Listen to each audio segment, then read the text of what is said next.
জাতীয় থেকে আন্তর্জাতিক, প্রান্তিক, জনপদ থেকে নগর, চারপাশে কি ঘটছে এই মুহূর্তে সবকিছু নিয়েই আমাদের আয়োজন এখন চারদিক। আপনাদের সঙ্গে আছি আমি শামীমা রহমান শাম্মী। এমবিবিএস ও বিডিএস ডিগ্রিধারী ছাড়া নামের আগে কেউ ডাক্তার পদবি ব্যবহার করতে পারবে না বলে রায় দিয়েছে হাইকোর্ট। রায়ে আরও বলা হয়, এতদিন যারা নিয়ম ভঙ্গ করে ডাক্তার পদবি ব্যবহার করেছেন তাদের বিরুদ্ধে কোনো ব্যবস্থা নেওয়া হবে না, তবে কাল থেকে আইন না মানলে শাস্তিমূলক ব্যবস্থা নেওয়ার নির্দেশ দিয়েছে হাইকোর্ট।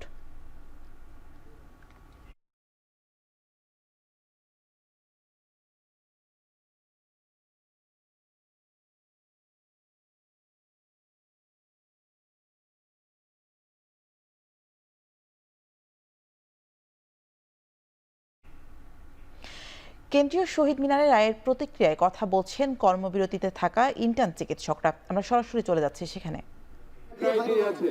বাংলাদেশের অনেক শ্রেণী পেশার মানুষ আছে, অনেক শ্রেণী পেশার মানুষ আছে, এক একজনের এক এক পরিচয় পরিচিত, এক এক ভাবে পরিচিত। আপনারা যারা সাংবাদিক আছেন, কেউ চিফ রিপোর্টার, কেউ অ্যাসাইনমেন্ট রিপোর্টার, কেউ এডিটর, কেউ নিউজ প্রেজেন্টার। সবাই যদি বলে যে আমি চিফ রিপোর্টার, তাহলে তো হতে পারে না, এটার জন্য আলাদা আইন হতে পারে না। বাংলাদেশে আইন আছে, আইনের এক্সিস্টেন্সে যার যেটা অধিকার সেটা সিদ্ধান্ত তারা নিতেই পারে, কিন্তু সবাইকে ভালোভাবে আপনি ডাক্তার লেখার অধিকার দিবেন এরকম কথা কোথাও বলা হয়নি বলে আমরা জানি।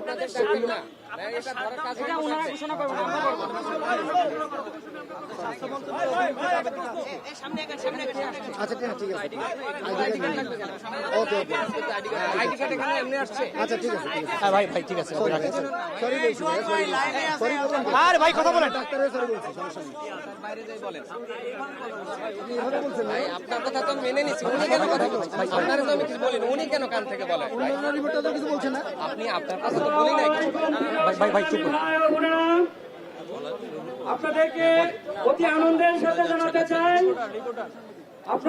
আপনারা যে এতদিন ধরে কষ্ট করে যাচ্ছেন মাঠে ময়দানে কাজ বর্জন করে কর্মবিরতি দিয়ে, আপনারা আজকে পর্যন্ত যে একতার পরিচয় দিয়েছেন, বাংলাদেশ জন্মের পর বাংলাদেশের ইতিহাসে ডাক্তার সোসাইটিতে এমন বিরল ঘটনা, এমন একতার নজির আর একটিও মনে হয়। আমরা জুনিয়র ডাক্তার সমাজ এবং সিনিয়র ডাক্তার সমাজ আজ সবাই একত্রিত হয়েছি। আমাদের মূল পরিচয় আজ আমরা ডাক্তার। কে কোন দল, কে কোন মত, সবকিছু ভুলে সকল দল মাথার ঊর্ধ্বে উঠে আমরা আমাদের ডাক্তার পরিচয়কে সমর্থিত করেছি। আমরা আশা করব ইন ফিউচারে আমরা আমাদের সেই সমন্বিত অধিকার, আমরা আমাদের সম্মানটুকু ধরে রাখবো। এখন এই মুহূর্তে আজকে আমাদের যে দাবিটুকু অর্জিত হয়েছে সেটা আমাদের 5 দফার মাত্র একটা সামান্য অংশ। আমাদের এই ডাক্তার সোসাইটির আরো অনেক 4 দফা বাকি রয়েছে। আমরা সেইগুলো নিয়ে পরবর্তী কর্মসূচি ঘোষণা দেব। এই মুহূর্তে কথা বলবেন ডক্টর মোবারক হোসেন স্যার। এখনই আমরা যাবো, এখনই হবে, যাবেন না। জি, ভাই তাড়াতাড়ি কথা বলতেছি, সবাই শুনেন। আপনারা যারা শিথিল না অবস্থান পরিষ্কার করার জন্য আপনারা যারা এখানে এসেছেন তাদের সবাইকে আমি চলতে থাকবে। আমি ঢাকা মেডিকেল কলেজের একজন এই পর্যন্ত আমাদের কিন্তু চলে গেলে হবে না। আমাদের 5 দফা কিন্তু 1 দফা মাত্র পূরণ হয়েছে। আমরা কিন্তু আমাদের মূল কর্মসূচি কিন্তু মন্ত্রণালয়ে আমরা কিন্তু কিছুক্ষণের মধ্যে ঘোষণা করবো। আমাদের দাবি পাস, আমাদেরকে কিন্তু 5 দফা আদায় করতে হবে। ধর্ষণ বিরোধী পদযাত্রার নামে গতকাল পুলিশের ওপর আক্রমণ করা হয়েছে বলে প্রেস বিজ্ঞপ্তিতে জানিয়েছে ডিএমপি বলছে, গতকাল ধর্ষণ বিরোধী পদযাত্রার নামে নারী পুরুষ সহ 60 থেকে 70 জনের একটি বিক্ষোভকারী দল প্রধান উপদেষ্টার সরকারি বাসভবন যমুনার অভিমুখে যাত্রা করে। পরে পুলিশ তাদের হোটেল ইন্টারকন্টিনেন্টাল মোড়ে বাধা দেয়। পদযাত্রায় অংশগ্রহণকারীরা নারীদের ঢাল হিসেবে ব্যবহার করে পুলিশের ব্যারিকেড ভেঙে সামনের দিকে অগ্রসর হয়। এ সময় পুলিশ রাষ্ট্র স্থাপনার নিরাপত্তা আর যান চলাচল স্বাভাবিক রাখতে আন্দোলনকারীদের সরে যেতে বললে তারা উল্টো পুলিশের ওপর চড়াও হয়ে মারমুখী আচরণ করে। বিক্ষোভে অংশগ্রহণকারী নারীদের নখের আঁচড়ে আহত হয়। এক পর্যায়ে তারা পুলিশ সদস্যদের উপর ইটপাটকেল নিক্ষেপ করে। এতে রমনা ডিভিশনের উপপুলিশ কমিশনার মোহাম্মদ মাসুদ আলম, 2 নারী পুলিশ সদস্য এবং 3 জন পুলিশ কনস্টেবল আহত হয়। এই ঘটনায় জড়িতদের বিরুদ্ধে আইনগত ব্যবস্থা প্রক্রিয়াধীন রয়েছে বলে বিজ্ঞপ্তিতে জানানো হয়েছে।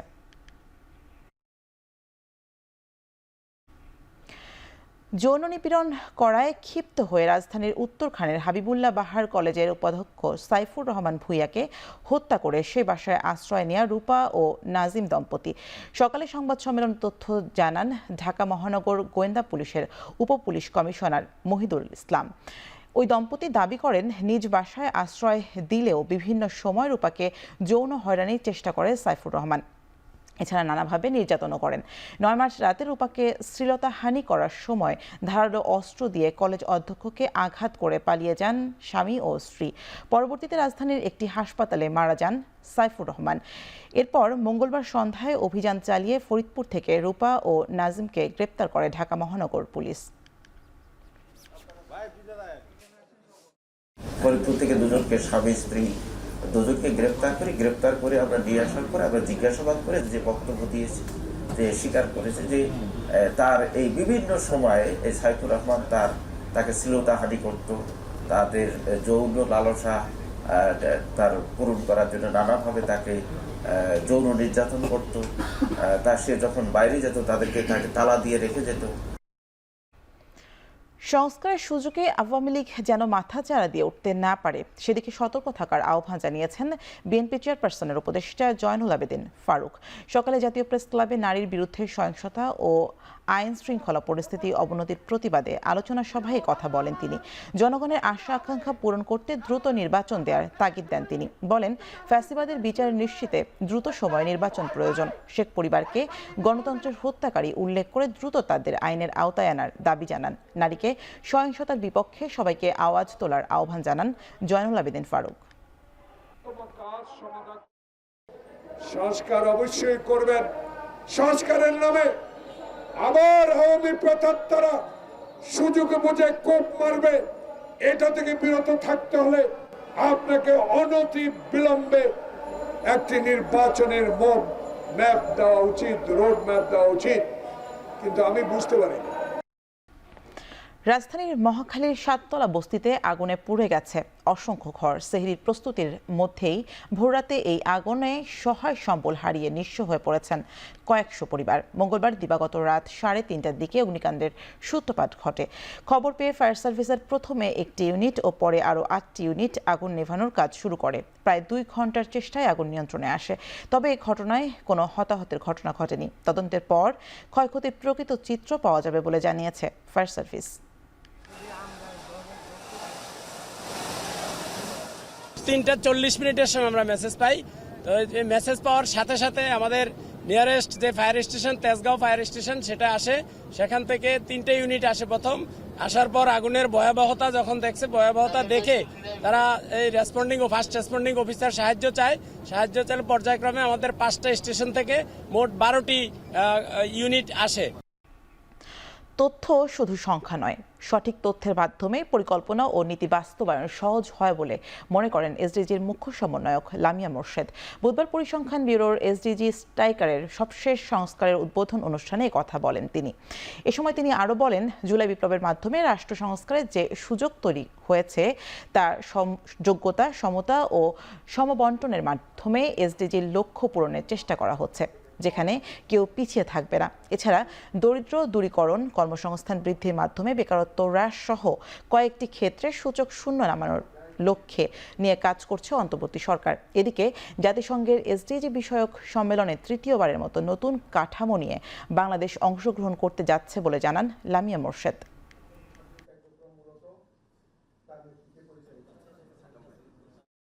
This year's voluntary national review is being prepared in a new context. The interim government is working towards an equitable system by addressing inequalities, inequity, and against discrimination, which aligns closely with the core SDG principle of leaving no one behind. The global community will be keenly observing Bangladesh's actions to eliminate inequity, inequality, and fighting discrimination, which was the spirit of the July uprising.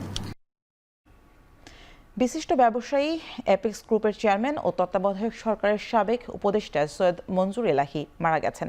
তার মৃত্যুতে শোক প্রকাশ করেছেন অন্তর্বর্তী সরকারের প্রধান উপদেষ্টা। বার্ধক্যজনিত কারণে সিঙ্গাপুরের একটি হাসপাতালে বুধবার স্থানীয় সময় সকাল 9:30টায় শেষ নিঃশ্বাস ত্যাগ করেন তিনি। সৈয়দ মঞ্জুর এলাহি হাত ধরে যাত্রা শুরু করে অ্যাপেক্স ফুটওয়্যারের বর্তমানে দেশের শীর্ষ জুতা রপ্তানিকারক প্রতিষ্ঠান। তিনি মিউচুয়াল ট্রাস্ট ব্যাংক এবং গ্রে অ্যাডভার্টাইজিং বাংলাদেশের প্রতিষ্ঠাতা চেয়ারম্যান ছিলেন। 1996 ও 2001 সালে 2 দফায় তত্ত্বাবধায়ক সরকারের উপদেষ্টা ছিলেন সৈয়দ মঞ্জুর এলাহি। এছাড়া এমসিসিআই এর সভাপতি হিসেবেও দায়িত্ব পালন করেছেন তিনি।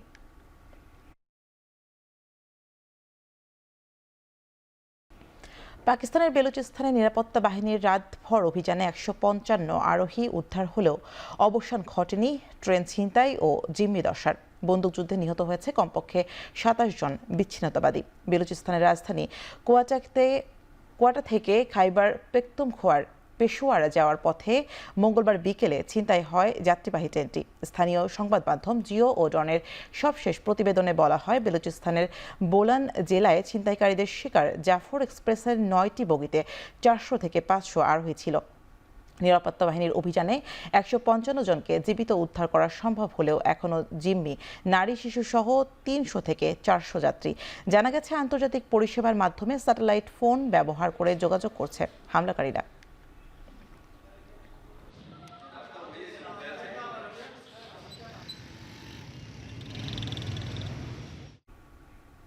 ইউক্রেনের শান্তি প্রতিষ্ঠায় মার্কিন প্রেসিডেন্ট ট্রাম্পের স্বপ্ন পূরণ এখনও নির্ভর করছে রাশিয়ার উপর।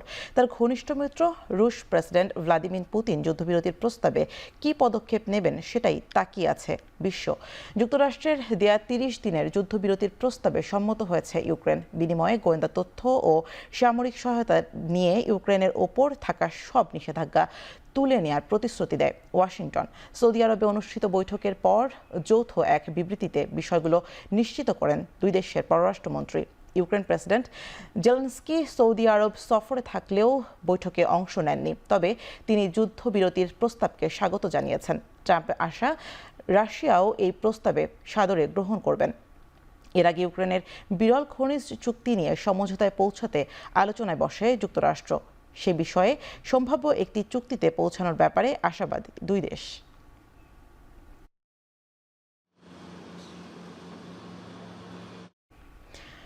যুক্তরাষ্ট্র ইস্পাত ও অ্যালুমিনিয়াম আমদানিতে 25% শুল্ক আরোপের সিদ্ধান্ত কার্যকর করেছে। তবে কানাডার ইস্পাত ও অ্যালুমিনিয়ামের মোট 50% শুল্ক আরোপের সিদ্ধান্ত থেকে সরে এসেছেন ট্রাম্প। এর মধ্যে দিয়ে যুক্তরাষ্ট্রে বেড়ে যেতে পারে এই পণ্যের দর। যদিও ট্রাম্পের এই সিদ্ধান্তের কারণে যুক্তরাষ্ট্রের ইস্পাত ও অ্যালুমিনিয়াম প্রস্তুতকারকরা উপকৃত হবেন। দেশে উৎপাদিত ছোট থেকে বড় ধাতব সব পণ্যর দর বাড়বে। এই সিদ্ধান্তকে স্বাগত জানিয়েছে যুক্তরাষ্ট্রের ব্যবসায়ীরা। শুল্ক আরোপের কারণে ক্ষতিগ্রস্ত হবেন কানাডা, ব্রাজিল, মেক্সিকো, চীন এবং দক্ষিণ কোরিয়া। তবে রাশিয়ার বিশেষভাবে কানাডার ইস্পাত, অ্যালুমিনিয়াম ও বিদ্যুৎ আমদানিতে শুল্ক বাড়ানোর হুমকি থেকে সরে আসেন ট্রাম্প।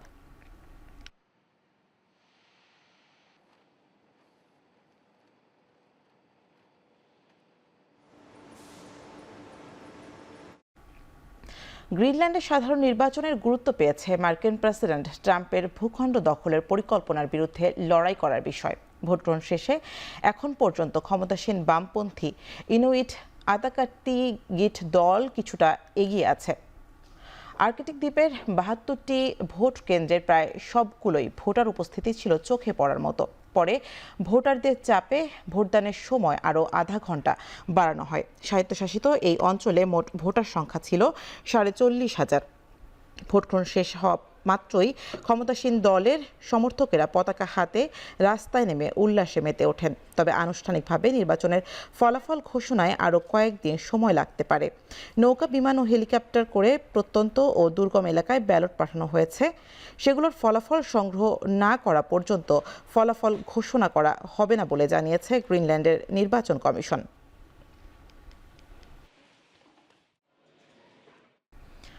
আর্থিক কারণে ঘরের মাঠে আফগানিস্তানের বিপক্ষে সিরিজ বাতিল করেছে আয়ারল্যান্ড। আফগানিস্তানের বিপক্ষে চলতি মাসে মাল্টি ফরম্যাট সিরিজ আয়োজনের কথা থাকলেও তা বাতিল করেছে আয়ারল্যান্ড ক্রিকেট বোর্ড।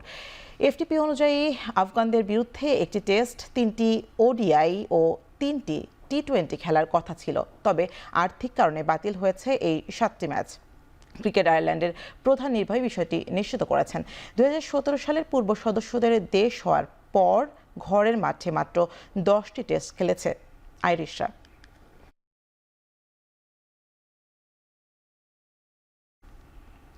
শেষ করছি এখন চারিদিকের আয়োজন। এখন টেলিভিশন ওয়েবসাইটে দেখতে ভিজিট করুন www.ekon.tv, ফেসবুকে দেখতে ভিজিট করুন facebook.com/tv.ekon এবং ইউটিউবে দেখতে ভিজিট করুন youtube.com/c/ekontv।